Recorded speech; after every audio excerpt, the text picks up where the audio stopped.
नमस्कार, news capital express में आपका स्वागत है। मैं हूं आपकी सतंकिता। चलिए बढ़ते हैं खबर की ओर। मध्य प्रदेश की संस्कारधानी जबलपुर में जब कुछ ही घंटे पहले राज्यपाल सहित मुख्यमंत्री और उन मंत्री आ रहे हो, उस दौरान एक युवक की चाकू मारकर हत्या कर दी गई। इस दौरान पुलिस अमला आरोपी की तलाश में जुटा रहा, लेकिन उसकी गिरफ्तारी नहीं हो पाई। हालांकि पुलिस का दावा है कि जल्द ही आरोपियों को गिरफ्तार कर लिया जाएगा, क्योंकि उनकी निशानदेही तय कर ली गई है। पुलिस ने पता कर लिया है कि आखिरकार क्यों हत्या की गई है।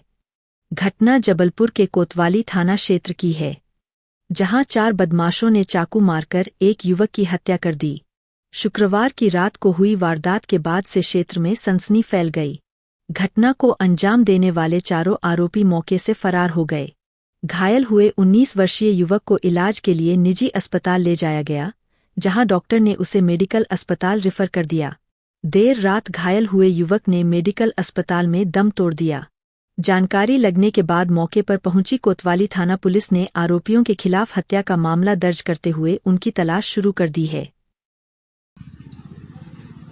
भाई साहब, ये क्या घटना हुई थी और क्या सामने आया, क्या पता चला? घटना ये है कि मैं ऑफिस में था, यश भारत कार्यालय में अपने पूजन करने के लिए नित्य जाता हूँ। वहाँ पूजन करने के उपरांत मैं कैबिन में बैठा ही हुआ था और उसके बाद मेरे पास फ़ोन आता है कि आपके भतीजे को कुछ लड़के लोग मार रहे हैं, और मार रहे हैं, मारते मारते उसको चाकू मार दिए। फिर दौड़े भागे हम वहाँ से यहाँ तक आए, फिर मेट्रो ले गए। मेट्रो में उन्होंने बोला कि सर्जन नहीं है, सर्जन नहीं मिले। फिर नेशनल ले गए, नेशनल से फिर मेडिकल यहाँ तक आए, और यहाँ आने के बाद में वो बालक मृत घोषित हो गया। क्या नाम था इस बालक? बालक का नाम अंशु भार्गव है। कहाँ रहते हैं? जी, पंजाब बैंक कॉलोनी दमोह का। क्या करते थे? वो बालक प्राइवेट में अपनी पढ़ाई भी करता था और साथ में एक शॉप में काम भी करता था, घर वही चलाता था उनका। हमला करने वाले कौन थे, क्या कुछ सामने हमला करने वाले कौन थे, क्या नाम है कुछ पता? हमला करने वाले में जैसे वहाँ के कुछ जनों ने जिसने देखा है, और मेरी भतीजी और मेरा एक जन और भी है, उन सब ने जो देखा, और वहाँ लगे हुए 2-3-4 जन और जो भी वहाँ उपस्थित थे, उन लोगों ने बताया कि वहाँ पे एक हर्ष दुबे करके उस घर के सामने ही है, और एक दीपक दुबे करके है, दीपक मिश्रा करके, दीपक मिश्रा, और उसका नाम क्या था, आर्यन दुबे, और एक शिवम कोरी। ये क्या वजह थी इनकी? कुछ पुराना वाद विवाद तो ऐसा कुछ था कि मतलब ये जो सूर्य षष्ठी पड़ती है उस समय पर शराब के नशे में सामने गुड्डा भैया रहते हैं, गुड्डा दुबे जी, तो वो आए और वो कुछ बच्चों को गाली गलौज की उनने, और गाली गलौज करने के बाद उन पर शायद हाथ हाथ भी उठाया, तो वो नशे में हो जाता होगा। तो उस समय पर मेरे भतीजे का दुकान से आना हुआ है, और फिर उसमें भी देख करके गंदी गालियाँ देना, छोटे वाले भतीजे को भी एक आध हाथ हाथ चला दिया, और हाथ चलाने के बाद में उधर पे ये हुआ कि उनको फिर मारने के लिए मतलब शायद कुछ पत्थर का सहारा लिया उनने, तो भतीजे को जैसा भी लगा हो, लड़के बच्चे हैं, उनने उठाया, उनने भी अपने बचाव में उनको ईंट मार दी थी, तो वो उनके यहाँ पे लगी। उसके बाद मैंने उनके घर में ले जा करके उनसे माफ़ी भी मंगवाई कि नहीं, भतीजे को मारा। इवन सर थे हमारे यहाँ, तो मैंने थाने में उनसे उनकी इस विषय में चर्चा भी की कि मेरे भतीजे ने ऐसा कर दिया, सर ज़्यादा हो तो मैं उसको लेकर के आ जाता हूँ, आप उसको अंदर डाल दो, जिसमें हो सकता है कि ऐसी हरकत से उसके जीवन में कुछ सुधार आ सके। और उसके बाद मैं मारते हुए उसको घर भी ले करके गया। दूसरे तीसरे दिन मैंने जब उनको देखा कि उनकी हालत बहुत गंभीर थी, तो मैंने खुद भी जा कर के उनसे संपर्क किया, और घर में जा कर के जब मैंने उनसे खुद ही प्रार्थना करी, इवन उनके पैर भी पड़वाए कि नहीं, ये गलती दोबारा ना हो जिसमें। लेकिन और इतना सब करने के बाद में उनके यहाँ पे बालक की आदत है कि कोई भी पंचायत होती है हमारे यहाँ पे एरिया में, तो वो अपने हाथ गंदे नहीं करते, किसी न किसी से कुछ ना कुछ करवाते ही हैं। आज एक घटना तो इस वजह से मैंने उनको बोल के रखा था कि भैया ऐसा कुछ ना हो, कोई पंचायत ना हो। इवन ये घटना होने के 1.5 घंटे पूर्व मैंने उनसे मुलाकात भी की थी, उनके बालक से, तो सामने आज ही एक है। घटना आ गई। आज ये घटना हो ही गई, उसी समय की बात ही बता रहा हूँ मैं। आपका नाम बता दीजिए। जी, श्रीकांत भार्गव।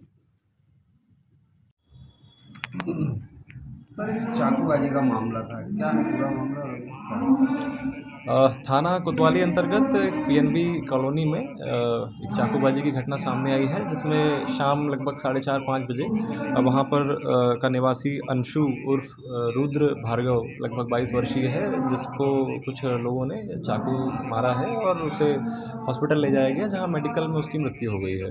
इस पर अभी थाना कोतवाली में अपराध पंजीबद्ध किया गया है और विवेचना की जा रही है। सर कुछ पता चल पाया है कि क्या हुआ? अभी वहाँ मौके पे मौजूद लोगों से पूछताछ की जा रही है और सीसीटीवी आदि देखे जा रहे हैं और विवेचना की जा रही है।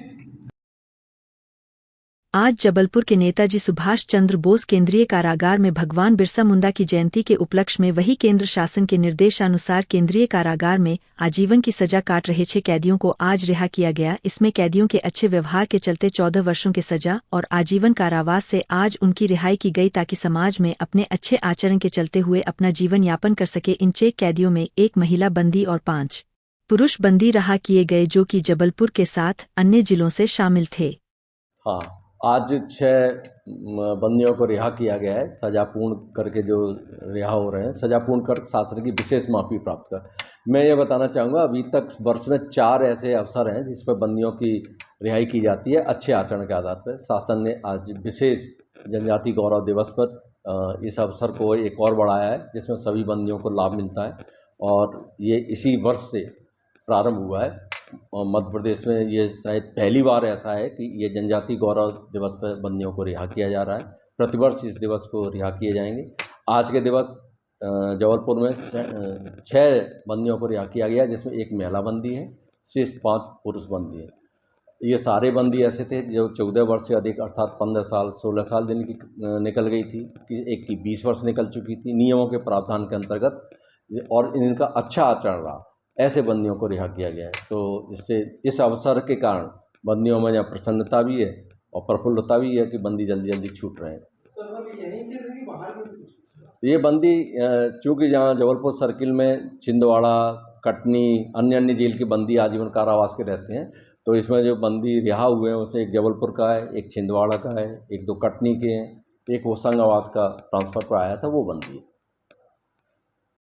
जबलपुर की गोरखपुर पुलिस ने अवैध शराब के कारोबार में लिप्त 2 आरोपियों को 350 पाव देशी शराब एवं 2 नग तलवार के साथ रंगे हाथ पकड़ा गया है। प्राप्त जानकारी के अनुसार बीती रात्रि विश्वसनीय मुखबिर से सूचना मिली, तनु उर्फ अनुज रैकवार एवं आयुष उर्फ लपरा द्वारा टेंडर 2 स्थित L12 खंडनुमा मकान में भारी मात्रा में अवैध रूप से शराब रखे है। सूचना पर मुखबिर के बताए स्थान पर दबिश दी गई। पुलिस को देखकर दोनों भागने लगे। भागते समय आयुष उर्फ लपरा स्लिप होकर सटल पर गिर गया, जिसे मामूली चोट आई, जिन्हें घेराबंदी कर पकड़ा गया। पूछताछ पर दोनों ने अपने नाम तनु उर्फ अनुज रैकवार पिता रमेश रैकवार उम्र 24 वर्ष एवं आयुष उर्फ लपरा बिनोदिया पिता मनीष बिनोदिया उम्र 21 वर्ष दोनों निवासी मांडवा टेंडर 2 गोरखपुर बताए। तलाशी लेने पर खंडनुमा मकान के कमरे में 3 बोरियां एवं 2 तलवार रखी मिली। तीनों बोरियों में कुल 350 पाव देशी शराब कीमती लगभग 35,000 रुपये की रखी मिली। दोनों आरोपियों के कब्जे से कुल 350 पाव देशी शराब एवं 2 नग तलवार जब्त करते हुए दोनों आरोपियों के विरुद्ध धारा 34(2) आबकारी एक्ट तथा 25 आर्म्स एक्ट के तहत कार्यवाही की गई। गोरखपुर में शराब पर कार्रवाई। थाना प्रभारी गोरखपुर को ये सूचना प्राप्त हुई थी कि मांडवा बस्ती में कुछ लोग अवैध शराब का व्यापार करते हैं। इस सूचना पर जब थाना प्रभारी की अगुवाई में एक पुलिस टीम वहां गई, तो 2 लोग पुलिस को देखकर भागने लगे। उस तत्काल उनको वहां पर पकड़ा गया। तो उसमें एक का नाम अनुज रैकवार और एक व्यक्ति का नाम आयुष था। इनके घर को जब तलाशी ली गई तो इनके घर में 350 पाव देसी शराब मिली और 2 तलवारें भी मिली। इन दोनों व्यक्तियों को हिरासत में लेकर और पूछताछ की जा रही है। इसमें तत्काल इन दोनों व्यक्तियों के विरुद्ध आर्म्स एक्ट का और आबकारी एक्ट का अपराध दर्ज कर लिया गया है। दोनों को गिरफ्तार कर लिया गया है और इनसे पूछताछ करके और भी कौन लोग इसमें सम्मिलित हैं उसकी जानकारी जुटाई जा रही है और इसमें अग्रिम वैधानिक कार्रवाई संपादित की जा रही है।